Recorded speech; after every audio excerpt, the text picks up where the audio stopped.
Hello students, welcome to success Hindi grammar education AMS। पिछले videos में हमने 6 समास आपको सविस्तार समझाए हैं।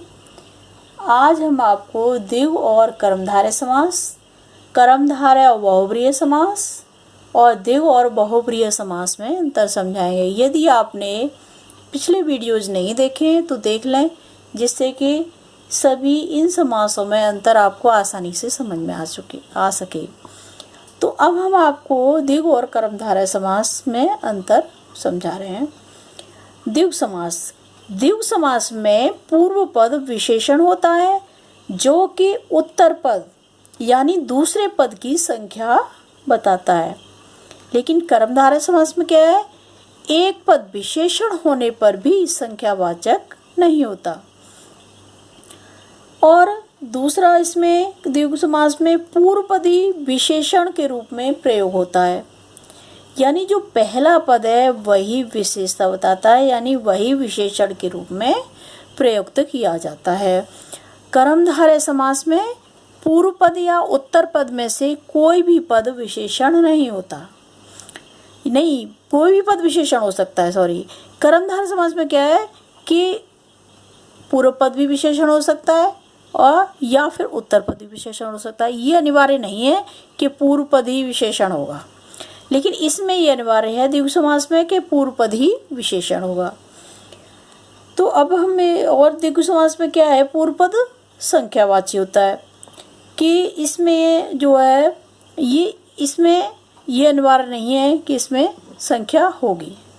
ठीक है, तो अभी हमारा ऐसी द्विगु समास का उदाहरण देख लेते हैं। एक अंकी, एक प्लस अंक, नवरत्न, नव प्लस रत्न यानी 9 रत्नों का समूह। द्विगु समास में क्या होता है, एक समूहवाचक भी होता है वो द्विगु समास।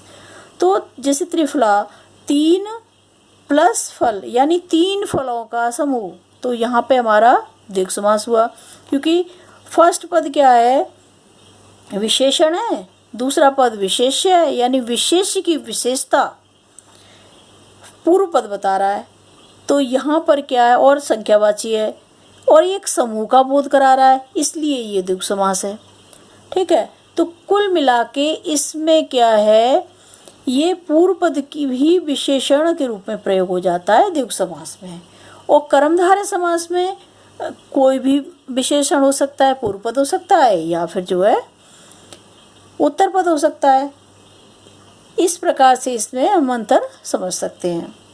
और इसमें क्या है, जरूरी नहीं है कि विशेषण हो, संख्यावाचक हो जो इसका पूर्व पद कर्मधारय का, लेकिन द्विगु समास में यह अनिवार्य है कि वो जो है पूर्व पद ही विशेषण होगा और उत्तर पद की दूसरे पद की विशेषता बताएगा।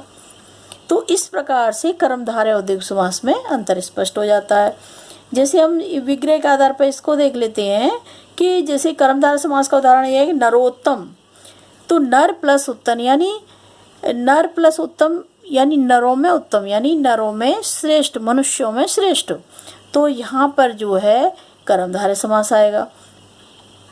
और ये है जैसे पुरुषोत्तम, तो पुरुषों में उत्तम, तो यहाँ क्या है, पुरुषों की विशेषता बताई जा रही है, यहाँ जो है कर्मधारय समास होगा। और जैसे नीलकंठ, नील प्लस कंठ, तो नीला है जो कंठ, इसको इतना विग्रह करेंगे तब ये क्या है, ये यहाँ कर्मधारय समास कहलाएगा। तो अभी हमारा द्विगु समास और कर्मधारय समास में अंतर आपको स्पष्ट हो गया होगा। अब हम आगे आपको दूसरा समास समझाते हैं। जैसे द्विगु समास और बहुब्रीहि समास में अंतर। तो द्विगु समास में क्या है, पूर्व पद संख्यावाचक विशेषण होता है, जो हमने भी आपको पिछली बार बताया, और दूसरा पद विशेष होता है, और इसका पूर्व पद गौड़ और जो है उत्तर पद प्रधान होता है इसमें। लेकिन बहुब्रीहि समास में क्या है, बहुब्रीहि समास में पूर्व पद संख्यावाची हो सकता है, अनिवार्य नहीं है कि होगा, हो भी सकता है नहीं भी। और उत्तर पद शारीरिक अंग को दर्शाता है, यानी शरीर के अंगों के नाम आते हैं। सेकंड पद में शरीर के अंगों के नाम आएंगे और वो क्या है, एक विशेषण संख्यावाचक होंगे जो है, तो एक विशिष्ट अर्थ वाले होंगे। तभी वहाँ पर जो है बहुब्रीहि समास होगा। बहुब्रीहि समास में क्या है, दोनों पद गौड़ होते हैं और कोई तीसरा पद प्रधान होता है। तो बहुब्रीहि समास में समस्त पद ही संज्ञा के विशेषण का कार्य करता है और इसमें कोई भी पद प्रधान नहीं होता है। तो इस प्रकार से हमारा ये द्विगु समास और बहुब्रीहि समास में अंतर स्पष्ट हो गया कि इसमें क्या था, पूर्व पद संख्यावाचक विशेषण होगा ही होगा, लेकिन इसमें अनिवार्य नहीं है कि पूर्व पद संख्यावाचक विशेषण ही होगा और दूसरा पद विशेष होता है इसमें। तो इसमें क्या है कि कुछ भी हो सकता है, कोई भी नाम हो सकता है, लेकिन बहुब्रीहि समास में क्या होगा, जो उत्तर पद होगा वो शरीर के अंगों का कोई न कोई नाम ही होगा। जैसे दशानन और चतुरानन, लंबोदर, इस तरह से आ जाएंगे। तो जैसे हमारा अब उदाहरण देख लेते हैं इसके हम कि जैसे त्रिभुवन, तो 3 प्लस भुवन यानी त्रि मीन्स 3 होता है, तो 3 लिख दिया यहाँ, 3 प्लस भुवन। तो अगर इसको ये क्या है वन, ये जो है 3 संख्यावाची हो गया। भुवन कोई शरीर का अंग का नाम नहीं है, किसी मतलब एक भवन का नाम है, यानी जो भी एक शाला हुई उसका नाम है। तो यहाँ पे क्या है, ये हमारा द्विगु समास होगा। ये जो है विशेष्य है, ये क्या है, विशेषण है। विशेष्य की विशेषता कौन बता रहा है, ये बता रहा है। कितने भुवन है, 3 है। तो यहाँ पर हमारा ये द्विगु समास होगा। 4 प्लस वर्ण चतुर्वर्ण, तो यहाँ पे भी क्या है, हमारा ये विशेषता बता रहा है, विशेषण है। वर्ण क्या है, विशेष्य, यानी विशेष्य की विशेषता ये बता रहा है।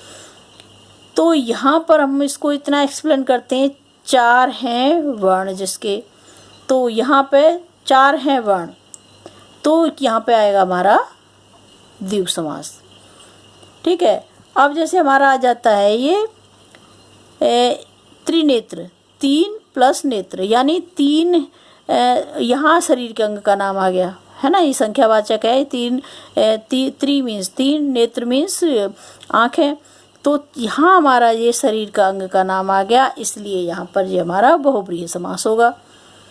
जैसे 3 है नेत्र जिसके, अर्थात शिव जी, तो यहाँ हमारा बहुब्रीहि समास हो गया। अब ये हमारा आता है नील गगन, पीत सागर, ये हमारे अलग हैं, ये समास इसमें नहीं है। अब आता है हमारा दशानन, तो दशानन को हम इस पर एक्सप्लेन करते हैं, 10 प्लस आनन, यानी 10 हैं मुख जिसके, अर्थात रावण।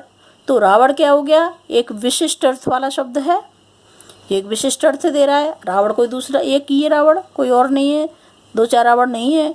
इसी प्रकार से जो एक विशिष्ट अर्थ वाला नाम है वही हमारा बहुब्रीहि समास में आएगा। चतुरानन, 4 प्लस आनन, यानी 4 हैं मुख जिसके। लंबोदर, लंबा है उधर जिसका, अर्थात गणेश जी। पीतंबर, पीतंबर पीले हैं वस्त्र जिसके, अर्थात राम या कृष्ण। तो इस प्रकार से ये हमारा यहाँ बहुब्रीहि समास होगा जब तीसरा पद कोई प्रधान है और जो सेकंड पद है, उत्तर पद है, वो शरीर के अंगों के नाम पर है। इसको पहचानने का सबसे अच्छा तरीका है कि जहाँ द्विगु समास को हमें बहुब्रीहि समास में जब अंतर करना होता है तो सबसे क्लियर तरीका ये है हमारा कि जो सेकंड पद होगा वो शरीर के अंगों के नाम होंगे।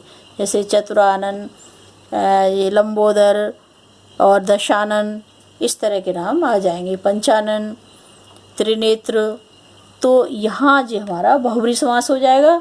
और ये जो है हमारा द्विगु समास, तो जो पहला पद संख्यावाची होगा और विशेषण होगा, दूसरा पद विशेष्य होगा और दूसरा पद प्रधान होगा। इसमें पूर्व पद गौड़ होगा तो वो हमारा द्विगु समास होगा। और तीसरा पद कोई प्रधान होगा और इसमें क्या है, दूसरा पद जो है शारीरिक अंगों के नाम होंगे तो वहाँ बहुब्रीहि समास हो गया। तो स्टूडेंट्स हो सके, ठीक है, आपकी समझ में आ गया होगा ये। अब हम नेक्स्ट लेते हैं कर्मधारय और बहुब्रीहि समास में अंतर। तो कर्मधारय और बहुब्रीहि समास में भी एक सूक्ष्म सा अंतर है, थोड़ा सा अंतर है। जैसे कर्मधारय समास, तो कर्मधारय समास में पूर्व पद जो है विशेषण या उपमान होता है और दूसरा पद विशेष्य या उपमेय होता है। और बहुब्रीहि समास में समस्त पद ही संज्ञा के विशेषण का काम करता है, यानी दोनों पद, पूर्व पद और उत्तर पद दोनों मिलते हैं तो वो क्या विशेषता बता रहे हैं और वो विशेषता किसके अंदर है, हम उस नाम को देते हैं वहाँ पे, यानी तीसरे पद की प्रधानता वहाँ पर करते हैं तो वो हमारा क्या कहलाता है, बहुब्रीहि समास कहलाता है। एक जो विशिष्ट अर्थ वाला नाम होता है, जो पिछली बार भी हमने आपको पिछले उसमें ही बताया है, तो वहाँ हमारा बहुब्रीहि समास होगा, दोनों पद गौड़ होते हैं इसमें, और तीसरा पद प्रधान होता है ना। दोनों पदों के सहयोग से जो बनता है, जो तीसरा संज्ञा का शब्द बनता है, वो बहुब्रीहि समास कहलाता है। अभी जैसे हम देखते हैं कि इसके अंतर जो है इसका विग्रह के आधार पर देख लेते हैं। जैसे नीलकंठ, नीला है जो कंठ, तो अगर इसको इतना सा ही एक्सप्लेन करते हैं कि नीला है जो कंठ, तो हमारा यहाँ कर्मधारय आएगा। और जैसे नील गगन, नीला है जो गगन, इसमें कर्मधारय हो गया। पीत सागर, पीला जो सागर। नील कमल, नीला कमल, तो इस पीताम्बर, पीतम्बर, तो इस प्रकार से जो हमारे एक्सप्लेन है तो वहाँ हमारा कर्मधारय समास है। लेकिन अगर हम तीसरे उसको इम्पोर्टेंसी दे रहे हैं तो वहाँ पे हमारा बहुब्रीहि समास है। तीसरा पद कोई प्रधान होता है इसमें, वो पूर्व पद उत्तर पद प्रधान नहीं होते, तीसरा पद कोई प्रधान होता है। जैसे नीलकंठ, अगर हम इसको जैसे यहाँ हमने एक्सप्लेन किया तो कर्मधारय था, लेकिन हम इसको यहाँ इस तरह एक्सप्लेन करते हैं। जैसे नीलकंठ, नीला है कंठ जिसका, अर्थात शिव जी। चक्रधर, चक्र को धारण करने वाले, चक्र प्लस धर, चक्र को धारण करने वाले अर्थात विष्णु। पीताम्बर, पीत प्लस अंबर, पीला है अंबर जिसका, अर्थात राम या कृष्ण। लंबोदर, लंबा है उधर जिनका, यानी कि गणेश जी। इस प्रकार से हम इनके अंतरों को समझ सकते हैं। Okay, thanks.